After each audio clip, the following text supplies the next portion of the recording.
Dante's hell isn't fiction. It's prophecy.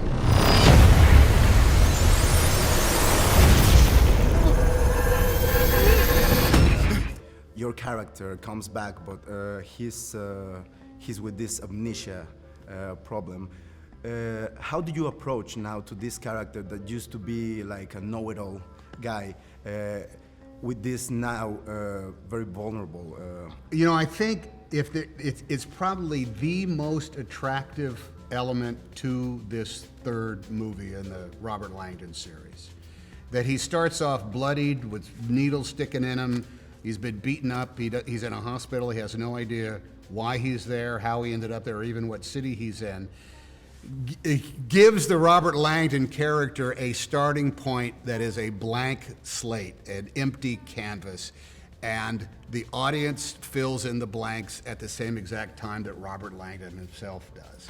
This jump starts the film in such a way so that it's not just a guy who knows a bunch of stuff who then explains things. I don't think Robert Langdon explains a single thing through the course of making this movie, outside of some anecdotal conversation, which is a fantastic turn that doesn't require any prior knowledge to Angels and Demons or the Da Vinci Code, and it's a bonfire of delight in order to get to play, to be an actor and start from the I don't know anything. Well, I can communicate that. I can manifest not knowing anything much more immediately, quite frankly, than an actor than you can as somebody. Well, here, let me be the erudite expert on this and explain everything. It's dialogue versus behavior. And for example, Ron, nowadays we have all these Superman characters in movies. In a way, Robert Langdon is kind of, as I said, a know-it-all guy, a guy with this kind of superpower to decipher signs. Why do you think that it's still an attractive character for people that now is running to cinemas to watch all these special powered people? People love surprises in movies, and this is a genre movie. It's escapism. Yet, after the thrills, after the puzzle solving, after the humor, after all of those things, you're left with something else, which is, Dan Brown and the central themes of the movie have pushed some buttons. In this case, it's a very modern issue, the question of overpopulation. During the course of the movie, I think you're just caught up in the pace, the tempo, the twists, the turns, all of the surprises. But when it's over, you kind of have to talk about it. And that's something that the straight-ahead comic book movie or popcorn thriller, it never leaves you with. So it's kind of an added bonus. It's kind of a thinking person's, action popcorn big screen movie.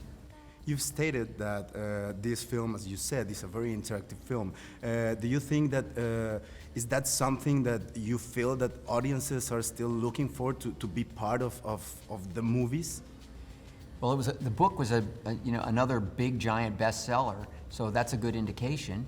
The previous movies played well, but I always make the movie as a director, because I think it's going to be an interesting story to tell, and it's going to be, I hope, a story that I'm eager to share with audiences. Now that the movie's done and we've had our test audiences, I know people really enjoy it if they go, so I'm very eager to share it, and I hope the audience is there for us again.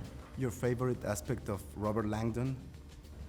I think his perseverance. He is fascinated by this realm of symbols, and he has this unquenchable thirst for knowledge about the past, of history, of theology, of architecture, of art, and that when he is engaged, he can't help himself but to pursue it to its natural, and he's too fascinated by it. He's got a very good sense of what is right and what is wrong. There's a moment here, as a matter of fact, in our film where he's told he doesn't have to go on. He says, no, I have to.